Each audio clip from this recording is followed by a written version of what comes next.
Alright mga idol, kumusta? Pag-usapan natin ang Pilipinas. Ilang araw na lang mga idol, eleksyon na. At 30 na ngayon, 1 na bukas ng Mayo. Ilang araw na lang, mamimili tayo ng bagong uupo.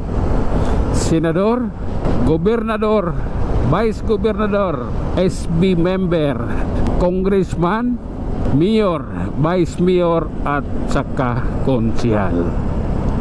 Ngayon ang ating iboboto, basta DDS ka, iboto ang PDP laban. Bakit PDP laban? Dahil ang PDP laban kay Duterte yan. Mula senador hanggang konsehal, PDP laban lang tayo. Pagdating sa senador, Duterte lang. 10 lang tayo. Wala nang idadagdag pa. Alam nyo kung bakit? Panoorin nyo yung video ni Banat ba, yung explanation niya kung bakit. At yung video ni Atty. JB Bundok, no? Andun yung explanation kung bakit 10 lang. Kailangan 10 lang talaga. Nang sa ganon, hindi na lalayo yung iba pa.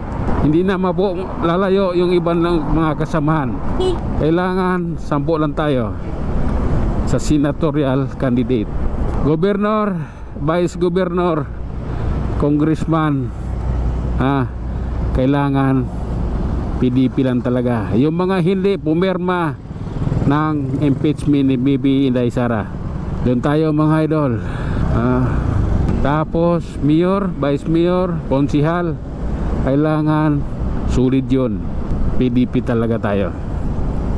Nitong eleksyon na ito, iparamdam natin sa kanila yung lakas ng PDP, yung tibay ng PDP. Walang alyansa nagsasabi nila dyan. Kailangan PDP lang tayo. Dahil yung 10 na yon at yung mga congressman na yon, yun yung magtatanggol kay BP Inday Sara sa impeachment trial. Yung mga pumirma kaya ng impeachment, huwag natin ibuto. Dahil yan yung mga nagyayabang na sila yung magiging judge doon sa impeachment ni Sara Duterte, ni BP Inday. Huwag natin sila ibuto. Nang sa ganon, wala na, hindi na sila congressman nitong 20th Congress. Yun lang yung pinakamaliwanag mga idol. Kailangan tapusin na natin yung kahibangan ng mga congressman na yun. Yung mga siraulong congressman na yun, nakakala mo kung sino, pastor kunwari, putangin na walang respeto sa sarili. Tapusin na natin yan. Kailangan anuhin na natin to. Panibagong yugto na naman, panibagong mukha ng mga congressman ang kailangan natin sa kongreso. Nang sa ganon ay hindi maalanganin si BP Inday Sara. Ating ipagtatanggol. Paano natin may ipagtanggol si BP Inday? Iboto ang PDP straight. Straight vote yan. Kailangan nating iparamdam nila sa eleksyon na ito. Walang alyansa na kung ano-ano. Walang ibang pangalan.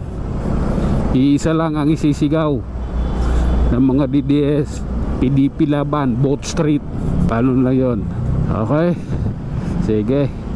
Kailangan natin gawin yan mga idol.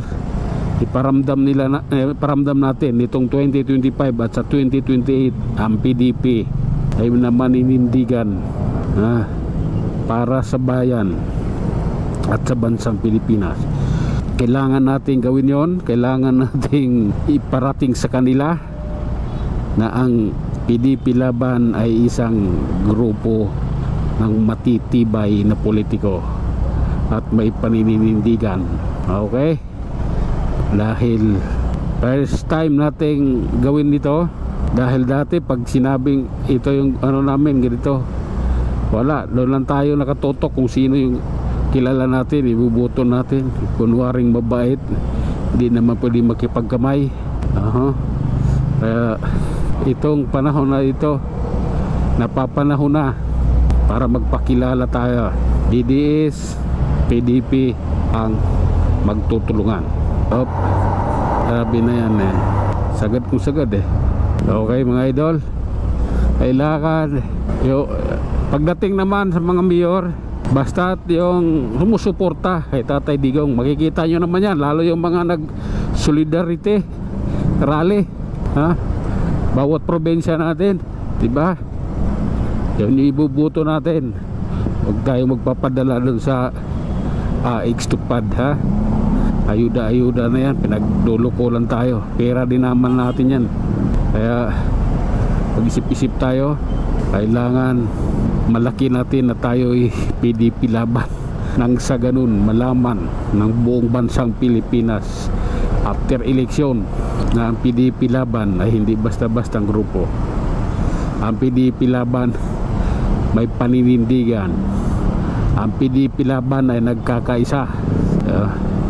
Paiyakin natin yung mga loyalist, yung mga adik, yung mga bangag, paiyakin natin yan. Sa pagkakataong ito, kailangan tayo ang magwagi, kailangan tayo ang magdidikta sa eleksyon na ito, para malaman ng taong bayan, malaman nila na ang PDP laban lang ang kayang humusga sa lahat ng mga politiko. Alright mga idol, hanggang sa muli. DDS supporters, DDS vlogger, at dito tayo, suportahan natin to, ipaglaban natin to.